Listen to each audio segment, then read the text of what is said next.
This is patient case study number 26. You guys see your scenario in front of you. Female, 19 years of age. Talks about how she's been busy with schoolwork and busy with everything else, and she's experiencing kind of this rundown feeling. You guys are going to read through the rest of it, put that in your little patient profile in your own words as we go through and start looking at it. So if you're looking at your data chart, we want to look at color, clarity, as well as pH. So as we go through and we look at color, so I've added some drops of patient number 26 to the little glass tube like we did with Rollins.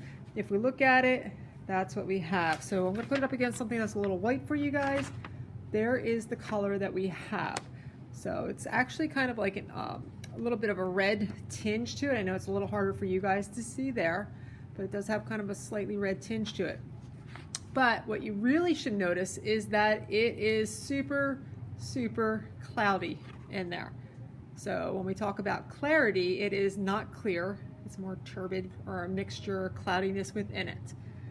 Next, we want to look at our pHs. So as we go through and do our pH, remember we have two different pH strips. The first one I'm going to do is 0 to 14. As we go through and do that, I'll put my first little drop of, urine on that. And as I do that and match it up, what you guys are going to see is that color-wise, when I match it up, it's kind of high.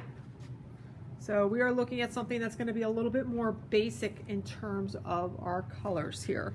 So our pH, I would probably go about 8, 8.5. But we also have our second pH strip there. Our second pH strip is definitely one that's going to be a little bit more specific. Measures anywhere from 5.5 to 8. So we should have a very high number. It should be very blue when we do that particular strip. And as we do that strip, there's the color that I have there. So I would say at least an 8 on that one. So there are my two colors. They match up pretty well. So right now we kind of have a little bit of a higher pH than what we expect. Normal pH, anywhere from 5 to 8 is considered kind of okay, but normally it's about a pH of 6 is what we're looking for on that. So now you've got your two pHs done, you've got your color, excuse me, you have your clarity. We are now going to take this tube, we're adding our Benedict solution to it, just like what we did before, and we're going to put that onto heat. So away goes that tube. We're going to go put it on the hot water bath. While we wait for that, we're going to be looking at some of our other results, which include our protein test, as well as our chlorides test. So along the top, just so you guys are able to see, I've done Mr. Rollins already. And with Mr. Rollins, the first test there was protein, the second test was chlorides. And what you guys are going to see is that we know he is your control patient. Sorry if I'm getting you dizzy. He's your control patient. So we know that protein is normal. When I did our test patient, patient number 26, we had the same color as what we have with our control patient.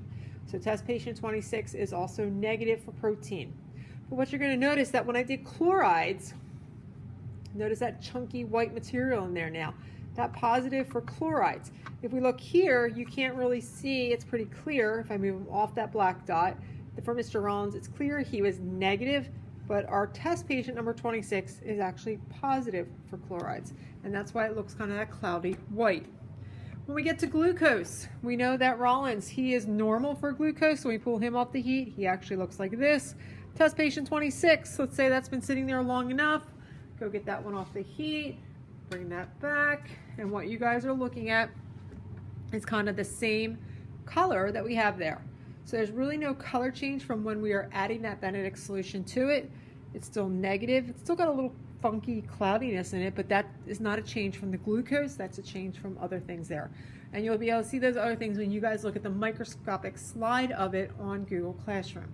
Okay, so from this, you guys should be able to fill out your data report. Once again, this is for patient number 26.